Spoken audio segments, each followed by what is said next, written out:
সাবেক নৌ পরিবহন মন্ত্রী শাহজাহান খান এবং সাবেক চিফ হুইপ নূরে আলম চৌধুরীকে তলব করেছে দুর্নীতি দমন কমিশন দুদক এবং মূলত দুর্নীতি এবং ক্ষমতার অপব্যবহার করে অবৈধ সম্পদ অর্জনের বিভিন্ন অভিযোগে তাদের তলব করা হয়েছে এবং আজ তাদের দুদক কার্যালয়ে সশরীরে হাজির হবার নির্দেশও দেওয়া হয়েছে। এই মুহূর্তে আছেন সহকর্মী জেমসন মাহমুদ দুদকে, আমরা সরাসরি চলে যাচ্ছি তার কাছে। জেমসন, আপনার কাছে আসার আগে আপনার প্রতিবেদন আমরা দেখছিলাম এবং সেখানে আপনি বলছিলেন আসলে দুদকের বরাত দিয়ে যে সাবেক মন্ত্রী এমপিদের অনেকেই বেশিরভাগই আসলে টাকা পাচারের সঙ্গে জড়িত এবং এই প্রসঙ্গে আমরা দেখতে পেলাম যে পরবর্তীতে নৌপরিবহন মন্ত্রী সাবেক নৌপরিবহন মন্ত্রী শাহজাহান খান এবং সাবেক চিফ হুইপকে দুদকে হাজির হতে বলা হয়েছে। একটু ধারণা দিয়ে দেবেন আসলে কি কি অভিযোগ আসলে তাদের বিরুদ্ধে রয়েছে এবং আজ আর কাউকে তলব করা হবে কিনা এবং শেষ অবধি আসলে এই দুজন যাদেরকে আসতে বলা হয়েছে তারা হাজির হবেন কিনা, কি মনে হচ্ছে জেমসন?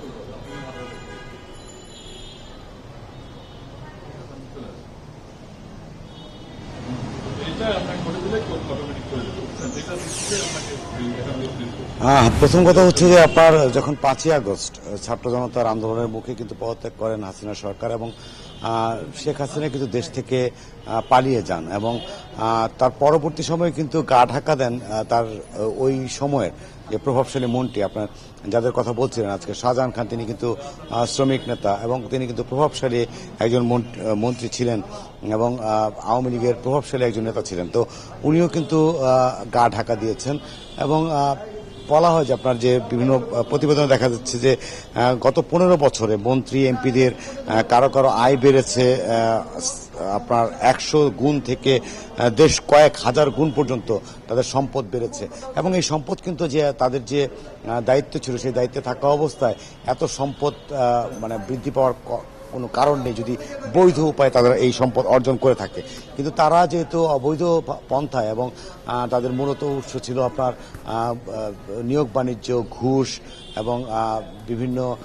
প্রকল্পের অর্থ আত্মসাৎ, এরকম বিভিন্ন কর্মকাণ্ড করে সরকারি সম্পত্তি, সরকারি অর্থ তারা আত্মসাৎ করেছে এবং সেই সম্পত্তি তারা অবৈধভাবে উপার্জন করে এই যে আপনার বলছে 100 থেকে কয়েক হাজার গুণ বেশি সম্পদের মালিক তারা হয়েছেন। এমন আপনার বেশ কয়েকজনকে তলব করা হয়েছিল। আপনার গত 1 থেকে 3 তারিখ পর্যন্ত অনেককেই তলব করা হয়েছে। এর মধ্যে সাবেক পররাষ্ট্রমন্ত্রী হাসান মাহমুদ, আপনার জয়পুরহাট 2 আসনের সাবেক এমপি আবু সাইদ সহ আরো অনেকে ছিলেন এবং 2 সেপ্টেম্বর তলব করা হয়েছিল সাবেক প্রবাসী কল্যাণ ও বৈদেশিক কর্মসংস্থান মন্ত্রী ইমরান আহমেদ, সাবেক বিদ্যুৎ ও জ্বালানি প্রতিমন্ত্রী নসরুল হামিদ বিপু, নৌ পরিবহন প্রতিমন্ত্রী খালিদ মাহমুদ চৌধুরী, সাবেক আইসিটি প্রতিমন্ত্রী যিনি বর্তমানে জেল হাজতে রয়েছেন জুনায়েদ আহমেদ পলক, প্রাথমিক ও গণশিক্ষা প্রতিমন্ত্রী জাকির হোসেন সহ শতাধিক আপনার তাদেরকে তলব করা হয়েছিল 2 তারিখে। 3 সেপ্টেম্বর তলব করা হয়েছিল কুষ্টিয়া 1 আসনের সাবেক এমপি সারোয়ার জাহান, মহিলা ও শিশু বিষয়ক মন্ত্রণালয়ের সাবেক প্রতিমন্ত্রী মেহের আব্দুল চুমকি, স্থানীয় সরকার পল্লী উন্নয়ন সমবায় মন্ত্রী সাবেক প্রতিমন্ত্রী স্বপন ভট্টাচার্য সহ বেশ কয়েকজন। এরই মধ্যেই আপনারা জানেন যে প্রায় অর্ধ শতাধিক এমপি,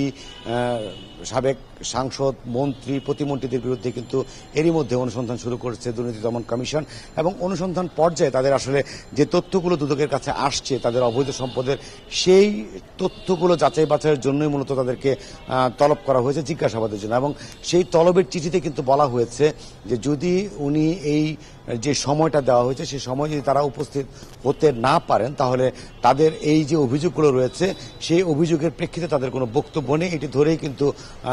অনুসন্ধান এগিয়ে যাবে। অনুসন্ধান পরবর্তী সময়ে দুর্নীতি দমন কমিশন মামলা করবে, মামলার পরে তদন্ত হবে, তদন্ত পরে চার্জশিট দিয়ে পরে আইনি প্রক্রিয়া শুরু হবে। কিন্তু বিষয়টি হচ্ছে যে আজকে যে